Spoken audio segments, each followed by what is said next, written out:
Hello good morning guys. आप सबका बहुत बहुत स्वागत है अपने यूट्यूब चैनल एबीसी ज्ञान पर। गाइस आज के वीडियो में मैं आपके लिए लेकर आया हूँ कक्षा 9 वार्षिक परीक्षा 2022 का नैतिक खेल एवं शारीरिक शिक्षा का पेपर। तो चलिएगा वीडियो स्टार्ट करते हैं। ये पेपर है आपका वार्षिक परीक्षा 2022 का कक्षा 9 का पेपर है, नैतिक खेल एवं शारीरिक शिक्षा का। ठीक है, मोरल एजुकेशन मोरल साइंस का पेपर है ये। पेपर का पूर्णांक है 50 नंबर। पेपर का टाइम है 3 घंटा। और यहाँ पे लिखा हुआ है नोट, सभी प्रश्न करने अनिवार्य है। बहुविकल्पीय प्रश्न, यहाँ से आपका पहला क्वेश्चन स्टार्ट है।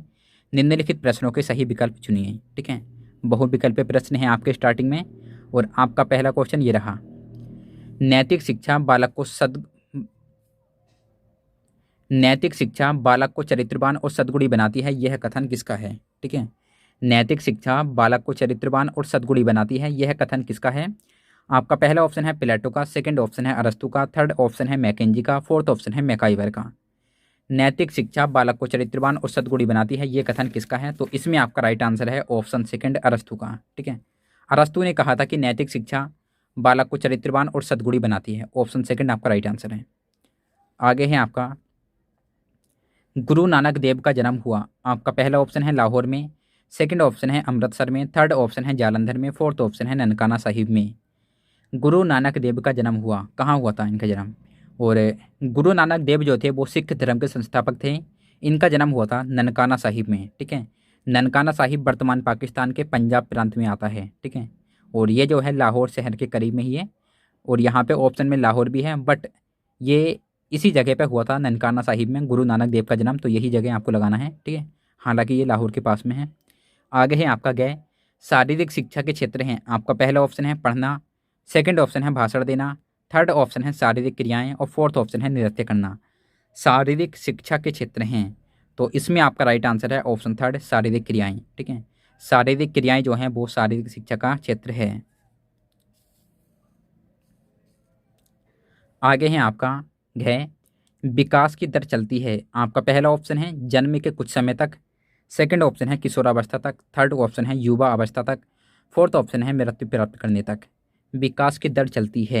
गाइज इस क्वेश्चन में थोड़ा सा डाउट है, क्योंकि ये जो है क्लियर तरीके से बता नहीं पा रहे हैं कि किस तरीके के विकास की ये बात कर रहे हैं, शारीरिक विकास या फिर मानसिक विकास। ठीक है, और इसका आंसर पता नहीं है, पता नहीं क्या है। तो आप लोगों में से अगर किसी को पता है क्या आंसर है तो आप लोग प्लीज़ कमेंट में बता दीजिएगा।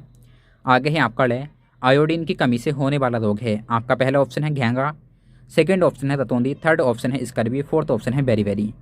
आयोडीन की कमी से होने वाला रोग है, तो आयोडीन की कमी से होता है घेंगा। ऑप्शन फर्स्ट आपका राइट आंसर है। ठीक है, और सेकंड ऑप्शन है आपका रतौंधी। रतौंधी जो है विटामिन ए की कमी से होता है, और ये जो है आंखों से संबंधित रोग है रतौंधी। और थर्ड ऑप्शन है आपका स्कर्वी। स्कर्वी होता है आपका विटामिन सी की कमी से।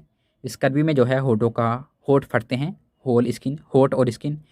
और बेरी होता है आपका विटामिन बी की कमी से। ठीक है, और इन रोगों को आपको याद करने के लिए विटामिन ए की कमी से, विटामिन सी की कमी से, विटामिन बी से, इनको याद करने के लिए मैंने एक छोटी सी ट्रिक बनाई है। अगर आप लोग चाहें तो इसे याद कर सकते हैं, रबेसू। ठीक है, वे बे ए आधा से और पूरा से ओ, रबेसू। इस ट्रिक को आप याद कर लीजिएगा। इसकी हेल्प से आप vitamin A B C D, बहुत ज़्यादा एग्जाम में आते हैं ये, तो इन क्वेश्चनों को आप याद कर सकते हैं। ठीक है, देखिएगा, विटामिन ए की कमी से होगा आपका रतौंधी। ठीक है, सबसे पहला अक्षर है इसका रे, तो रे से आएगा आपका रतौंधी। रतौंधी होता है विटामिन ए की कमी से। सेकंड है इसमें बे से आएगा बेरी होता है आपका विटामिन बी की कमी से। थर्ड पे है आपका आधा से आएगा आपका स्कर्वी होगा आपका विटामिन सी की कमी से। और फोर्थ पे है आपका सू से मतलब सूखा, रिकेटस, ये होगा आपका विटामिन डी की कमी से। ठीक है, तो क्रम वाइज है ये ABCD। विटामिन ए से रतौंधी, विटामिन बी से बेरी, विटामिन सी से स्कर्वी, विटामिन डी से सूखा। उसके बाद है आपका पेचिस किसके द्वारा फैलने वाला रोग है। ठीक है, पेचिस जो है वो एक बैक्टीरिया जीवाणु से फैलता है जिसका नाम है एंटामीबा हिस्टोलिटिका। ठीक है, पेचिस एक बैक्टीरिया जीवाणु से फैलता है जिसका नाम है एंटामीबा हिस्टोलिटिका। और थर्ड है आपका चेचक के विषाणु का नाम लिखिए। ठीक है, चेचक जो है स्पेशली 2 विषाणुओं से फैलता है, एक का नाम है वेहरेला प्रमुख। ठीक है, वेहरोला प्रमुख, और एक का नाम है वेहरोला नाबालिग। वेहरोला, ठीक है,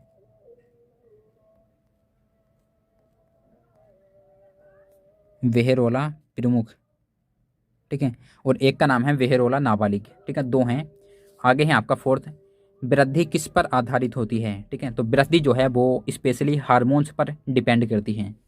आगे है आपका, किसी व्यक्ति की हाइट या फिर शारीरिक विकास कितना होगा, ये चीज़ उसके पेरेंट्स के अंदर जो हार्मोन्स हैं वो उसी चीज़ पर डिपेंड करेगी, उसी के आधार पर उसका शारीरिक विकास होता है। ठीक है, इस्लाम धर्म के प्रवर्तक कौन थे? तो इस्लाम धर्म के प्रवर्तक थे मोहम्मद साहब, जिनका जन्म 570 ईस्वी में मक्का में हुआ था। ठीक है, इस्लाम धर्म के प्रवर्तक मोहम्मद साहब थे, 570 ईस्वी में मक्का में जन्मे थे। आगे है छठा, विटामिन के का शरीर में क्या महत्व है? विटामिन के जो है शरीर में थक्का बनाने में सहायता करता है। ठीक है, विटामिन के, अगर बॉडी के अंदर विटामिन के ना हो तो कहीं पे अगर हमारी बॉडी से खून बहना स्टार्ट हो जाता है तो वो खून जो है नहीं रुकेगा। ठीक है, सारा बह जाएगा। तो विटामिन के जो है ब्लड को थक्का बनाने में सहायता करता है, जिससे हमारा ब्लड बहता नहीं है चोट लगने पर। आगे है आपका सातवां, नैतिकता की विशेषताएं बताइए, तो आप इन्हें कर सकते हैं। 4-5 लाइनों में आपको इसका उत्तर देना है और 2 नंबर मिलेंगे इसको। आगे है आपका सातवां, कर्तव्य का अर्थ एवं विशेषताएं बताइए, ये है आपका 2 नंबर में। ठीक है, और गाइस आगे देखते हैं, यहाँ से स्टार्ट होता है आपका 9वां क्वेश्चन, सिख धर्म क्या है, संक्षेप में समझाइए। सिख धर्म के बारे में बताना है आपको 2 नंबर में। उसके बाद है 10वां क्वेश्चन आपका, शारीरिक शिक्षा के उद्देश्य बताइए, 2 नंबर में। स्वास्थ्य का अर्थ बताइए तथा परिभाषा दीजिए। भोजन की कौन कौन सी श्रेणियाँ हैं, समझाइए। ठीक है, अस्थियों के महत्व को समझाइए। खेल का अर्थ बताइए तथा परिभाषा दीजिए। व्यायाम से आप क्या समझते हैं, समझाइए। सामान्य घरेलू दुर्घटनाओं के कारण बताइए। ठीक है, उसके बाद है गाइज आपका, नागरिकों के कर्तव्यों का विस्तृत विवेचन कीजिए, 4 नंबर में। शारीरिक शिक्षा के क्षेत्र की विस्तृत विवेचना कीजिए। ठीक है, 18वां क्वेश्चन है आपका, बाल विकास की अवस्थाओं के वर्गीकरण को समझाइए। अस्थि संधियों का चित्र की सहायता से वर्णन कीजिए, अथवा में है इसके ये। उसके बाद में आपका पेपर लगभग खत्म होने पर आ गया है। 19वां क्वेश्चन आपका ये रहा, स्वास्थ्य को प्रभावित करने वाले कारकों का वर्णन कीजिए, 4 नंबर में। और इसके अथवा में है, धड़ तथा रीढ़ की हड्डियों की संख्या तथा रचना चित्र की सहायता से समझाइए। उसके बाद है आपका 20वां क्वेश्चन, जनपदीय, मंडलीय, प्रांतीय, राष्ट्रीय एवं अंतर्राष्ट्रीय प्रतियोगिता का संक्षेप में वर्णन कीजिए, 4 नंबर में। और इसके अथवा में है, व्यायाम के नियमों का वर्णन कीजिए तथा विभिन्न प्रकार के व्यायामों का विस्तृतपूर्वक वर्णन कीजिए। 21वां है आपका, मियादी बुखार क्या है, संक्षेप विस्तार से समझाइए। और इसके अथवा में है, भोजन के पोषक तत्व कौन कौन से हैं, वर्णन कीजिए। तो गाइज़ बस इतना ही था आपका पेपर। आई होप आप लोगों को वीडियो अच्छी लगी होगी। अच्छी लगी हो तो प्लीज़ यार लाइक कर दीजिएगा, और चैनल को आप लोगों ने सब्सक्राइब नहीं किया तो प्लीज़ यार सब्सक्राइब कर दीजिएगा। बाय बाय, जय Hind, Vande Mataram guys, bye bye, Tata.